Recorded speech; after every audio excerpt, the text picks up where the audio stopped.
കണ്ണൂർ കൂത്തുപറമ്പിൽ സദാചാര ഗുണ്ടകളുടെ വിചാരണയിൽ മനം നൊന്ത് യുവതി ജീവനൊടുക്കി. കായലോട് പറമ്പായിലെ റസീന മൻസിലിൽ റസീനയെ ആണ് കഴിഞ്ഞ ദിവസം വീടിനുള്ളിൽ തൂങ്ങിമരിച്ച നിലയിൽ കണ്ടെത്തിയത്. സംഭവത്തിൽ 3 SDPI പ്രവർത്തകരെ പോലീസ് അറസ്റ്റ് ചെയ്തു. യുവതിയുടെ ആത്മഹത്യാക്കുറിപ്പിൽ നിന്ന് ലഭിച്ച സൂചനയുടെ അടിസ്ഥാനത്തിൽ ആണ് പിണറായി പോലീസ് അറസ്റ്റ് ചെയ്തത്. ഞായറാഴ്ച വൈകുന്നേരം കായലോട് അച്ചങ്കരപ്പള്ളിക്ക് സമീപം കാറിനരികിൽ റസീന ആൺ സുഹൃത്തിനോട് സംസാരിച്ചു നിൽക്കുന്നത് ഒരു സംഘം ചോദ്യം ചെയ്യുകയായിരുന്നു. യുവതിയെ വീട്ടിലേക്ക് തിരിച്ചയച്ച ശേഷം മയ്യിൽ സ്വദേശിയായ ആൺ സുഹൃത്തിനെ കയ്യേറ്റം ചെയ്യുകയും മൈതാനത്ത് എത്തിച്ച് 5 മണിക്കൂറോളം കൂട്ടവിചാരണ നടത്തി എന്നുമാണ് കേസ്. KV ബൈജുവാണ് വാർത്തയുടെ വിശദാംശങ്ങളുമായി ചേരുന്നത്. ബൈജു, സദാചാര ഗുണ്ടായിസം ഒരു യുവതിയുടെ ജീവൻ എടുക്കുന്ന സാഹചര്യം ആണ് ഇപ്പോൾ ഉണ്ടായിട്ടുള്ളത്. എന്താണ് സംഭവിച്ചത്?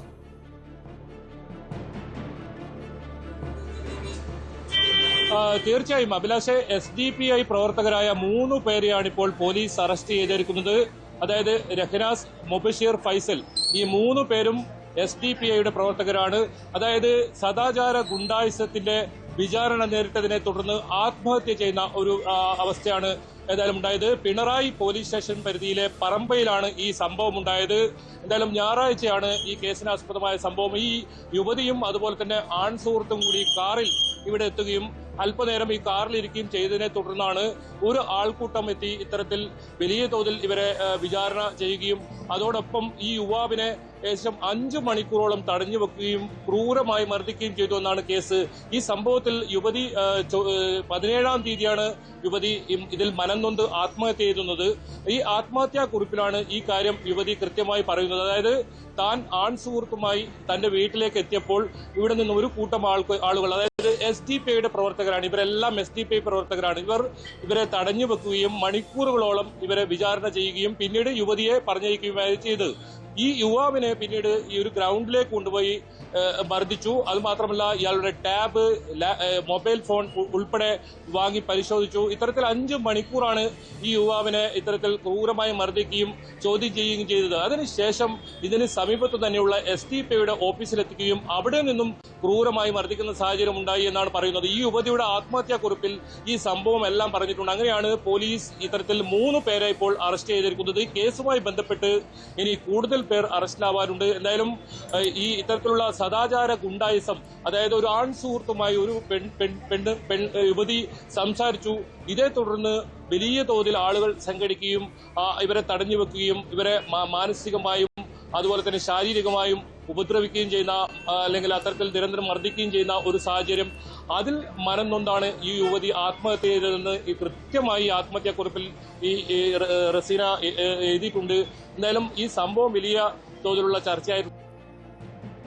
തീർച്ചയായും ബൈജു ഈ സൂചിപ്പിക്കുന്ന പോലെ ഇത് കേരളത്തിലാണ് ഇത്തരത്തിൽ നടന്നത് എന്നതാണ് ലജ്ജാകരമാകുന്ന സാഹചര്യം. ഒരു സ്ത്രീയും പുരുഷനും ഒരു വാഹനത്തിലിരുന്ന് സംസാരിച്ചാൽ അതിനെ ചോദ്യം ചെയ്യാൻ എന്താണ് ഇവർക്കുള്ള അധികാരം എന്നുള്ളതാണ്. ഏതെങ്കിലും തരത്തിൽ പരാതിയുണ്ടെങ്കിൽ അത് പരാതിയായി രേഖപ്പെടുത്തുകയും അതിനൊക്കെയുള്ള നിയമ സംവിധാനങ്ങൾ നമുക്ക് മുന്നിലുണ്ട്. അതിന് പകരം ഒരു തരത്തിലുള്ള ആൾക്കൂട്ട വിചാരണ, അതല്ല എങ്കിൽ സദാചാര ഗുണ്ടായിസം എന്നത് ഒരു കാരണവശാലും അംഗീകരിക്കാവുന്ന ഒന്നല്ല. മാത്രവുമല്ല ഇവരുടെ കുടുംബാംഗങ്ങൾ ഒന്നുമല്ല ഇതിലിപ്പോൾ പ്രതിപട്ടികയിലേക്ക് വരുന്നത് എന്നതും എടുത്തു പറയേണ്ടതാണ്.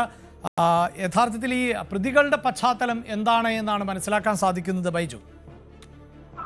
അഭിലാഷ് സൂചിപ്പിച്ചതുപോലെ തന്നെ ഉത്തരേന്ത്യയിലൊക്കെയാണ് നമ്മൾ ഇത്തരത്തിലുള്ള വാർത്തകൾ ഒരുപാട് കേൾക്കുക. കേരളത്തിൽ ഒരു പക്ഷേ ഈ അടുത്ത കാലത്തൊന്നും കേട്ടുകേൾവില്ലാത്ത തരത്തിലുള്ള ഒരു സംഭവമായാണ് ഈ സംഭവമായി പോയി ഇത്.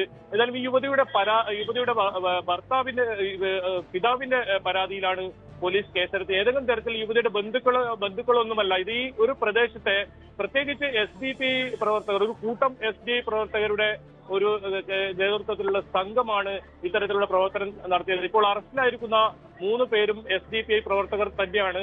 എന്തായാലും ഈ SDPIയുടെ ഓഫീസിലേക്കും ഈ യുവാവിനെ കൊണ്ടുപോയി ക്രൂരമായി മർദ്ദിക്കുന്ന സാഹചര്യം ഉണ്ടായി. അത് മാത്രമല്ല ഇയാളുടെ കയ്യിലുണ്ടായിരുന്ന ടാബും മൊബൈൽ ഫോണും ഉൾപ്പെടെ വാങ്ങിവെച്ചു.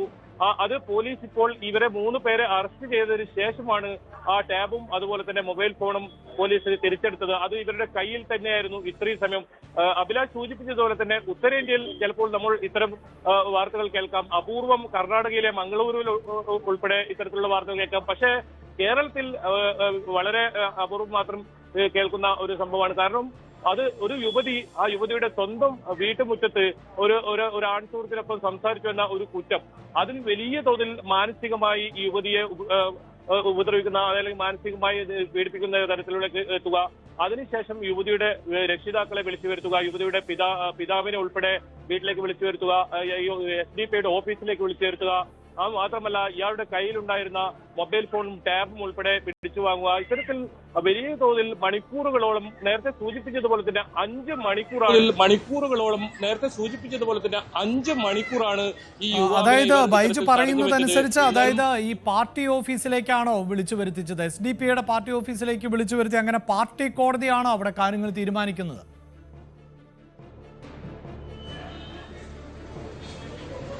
തീർച്ചയായും പോലീസ് പറയുന്നത് അങ്ങനെയാണ്. അതായത് കാറിനകത്ത് നിന്നും ഇയാളെ ഒരു ഗ്രൗണ്ടിലേക്ക് കൊണ്ടുപോയി, ഇവർ രണ്ടുപേരെയും ഗ്രൗണ്ടിലേക്ക് കൊണ്ടുപോയി മണിക്കൂറുകളോളം അവിടെ ചോദ്യം ചെയ്തു. അതിനുശേഷം റസീനെ ഇവർ പറഞ്ഞയക്കായിരുന്നു, വീട്ടിലേക്ക് പറഞ്ഞയക്കായിരുന്നു. എന്നിട്ട് റസീനയുടെ പിതാവിനെ SDP ഈ ടാബും ഈ മൊബൈൽ ഫോണും ഉൾപ്പെടെ അതിൽ ചാറ്റ് ഹിസ്റ്ററി ഉൾപ്പെടെ പരിശോധിക്കുന്ന ഒരു സാഹചര്യമാണ് ഉണ്ടായത്. അത്തരത്തിൽ ഒരു കൃത്യമായ സദാചാര ഗുണ്ടായിസം, അവരുടെ ഗുണ്ടായിസ വിചാരണ നടപടികൾ ഉണ്ടായെന്നാണ് പോലീസ് പറയുന്നത്. അത് പ്രതികൾ ഈ കുറ്റം സമ്മതിച്ചിട്ടുണ്ട്, ഈ മുഴുവൻ കാര്യങ്ങളും ഈ പ്രതികൾ സമ്മതിച്ചിട്ടുണ്ട്. ഇത്തരത്തിൽ ഈ കാര്യങ്ങൾ ഇയാളോട് ചെയ്ത കാര്യങ്ങളെല്ലാം ഇവരുടെ പ്രതികൾ കുറ്റം സമ്മതിച്ചിട്ടുണ്ട്. ഇതിൽ ഈ കേസിൽ കൂടുതൽ പേർ പ്രതികളാകുമെന്നാണ് പോലീസ് പറയുന്നത്. നിലവിൽ 3 പേരെയാണ് പോലീസ് ഇപ്പോൾ അറസ്റ്റ് ചെയ്തിരിക്കുന്നത്. ഇനി കൂടുതൽ പേർ ഇതിൽ അറസ്റ്റിലാവാനുണ്ട്. കാരണം ഒരു ആൾക്കൂട്ടം, അത്തരത്തിൽ വലിയ തോതിലുള്ള ഒരു ആൾക്കൂട്ടമാണ് യുവതിയെയും യുവാവിനെയും ഇത്തരത്തിൽ തടഞ്ഞു വെക്കുകയും വലിയ തോതിൽ മാനസികമായും ശാരീരികമായും ഉപദ്രവിക്കുകയും ചെയ്തത്. ഏതായാലും ഈ ആൾക്കൂട്ട വിചാരണയുടെ മനംനൊന്താണ് ഈ യുവതി ഇത്തരത്തിൽ ചൊവ്വാഴ്ച, അതായത് 17-ാം തീയതി ആത്മഹത്യ ചെയ്യുന്ന സാഹചര്യം ഉണ്ടായത്. കൃത്യമായ ആത്മഹത്യാക്കുറിപ്പിൽ അത് വ്യക്തമാക്കിയിട്ടുണ്ട്. തനിക്ക് വലിയ മനോവിഷമമുണ്ടായി, തന്റെ വീട്ടിന് മുന്നിൽ വെച്ച് ഇത്തരത്തിൽ അപമാനിക്കുന്ന സാഹചര്യമുണ്ടായി, തന്റെ ആൺ സുഹൃത്തിനെ ക്രൂരമായി തട്ടിക്കൊണ്ടുപോയി മർദ്ദിക്കുന്ന സാഹചര്യമുണ്ടായി. ഇതാണ് തന്റെ ആത്മഹത്യക്ക് കാരണമെന്ന് കൃത്യമായി യുവതി ആത്മഹത്യാക്കുറിപ്പിൽ രേഖപ്പെടുത്തിയിട്ടുണ്ട്.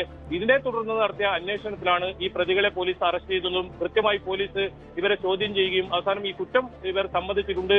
ഇത്തരത്തിൽ ലാപ്പും അതുപോലെ തന്നെ ഒരു ടാബും മൊബൈൽ ഫോണും അത് പിന്നീടാണ് ഇവർക്ക് വിട്ടു നൽകുന്ന ഒരു സാഹചര്യം ഉണ്ടായത്. അതിനുശേഷം പോലീസ് അത് കൃത്യമായി പരിശോധിച്ചു. ഇവർ കൂടുതൽ പേർ ഇതിൽ ഉൾപ്പെട്ടിട്ടുണ്ട്. കാരണം ഒരു പാർട്ടി ഓഫീസിലേക്കാണ്, SDP ഒരു പാർട്ടി ഓഫീസിലേക്കാണ് ഇത്തരത്തിൽ യുവാവിനെ കൊണ്ടുപോയി ക്രൂരമായി മർദ്ദിക്കുന്ന സാഹചര്യം ഉണ്ടായത്. അതുകൊണ്ട് തന്നെ കൂടുതൽ പേർ ഈ കേസിൽ ഉൾപ്പെട്ടിട്ടുണ്ടെന്നാണ് പോലീസ് പറയുന്നത്. എന്തായാലും ഇതിൽ പോലീസിന്റെ വിശദമായ അന്വേഷണം ഇപ്പോൾ ആരംഭിച്ചിട്ടുണ്ട്. ഇത് സംബന്ധിച്ച് കൂടുതൽ പ്രതികളെ കണ്ടെത്താനുള്ള പോലീസിന്റെ അന്വേഷണം ഊർജിതമാക്കിയിട്ടുണ്ട്. അഭിലാഷ്. എന്തായാലും പ്രതികൾ കൂടുതൽ പേർ ഉണ്ടോ എന്നതിൽ ഒക്കെ ഇപ്പോഴും അന്വേഷണം നടക്കുകയാണ്. ഒരു ആൾക്കൂട്ട വിചാരണ എന്ന് തന്നെ പറയാം. അതോടൊപ്പം തന്നെ സദാചാര ഗുണ്ടായിസം, ഇതേ തുടർന്നാണ് ഒരു യുവതിക്ക് ആത്മഹത്യ ചെയ്യേണ്ടി വരുന്നത്. അതും ഒരു പാർട്ടിയുടെ ലേബലിൽ നിന്നുകൊണ്ട് ഇത്തരത്തിൽ ആൾക്കൂട്ട വിചാരണ നടത്തുന്നു. കോടതി ഈ പാർട്ടി സംവിധാനം മാറുന്ന സാഹചര്യം ഉണ്ടാകുന്നു. അതും കേരളത്തിൽ ആണ് എന്നുള്ളതാണ്.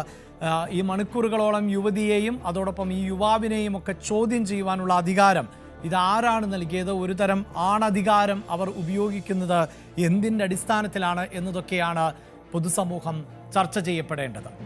രാജ്ഭവനിൽ ഭാരതാംബ ചിത്രവിവാദം വീണ്ടും. ഇന്ന് രാജ്ഭവനിൽ സംഘടിപ്പിച്ച പരിപാടിയിൽ നിന്ന് മന്ത്രി വി ശിവൻകുട്ടി ഇറങ്ങിപ്പോയി.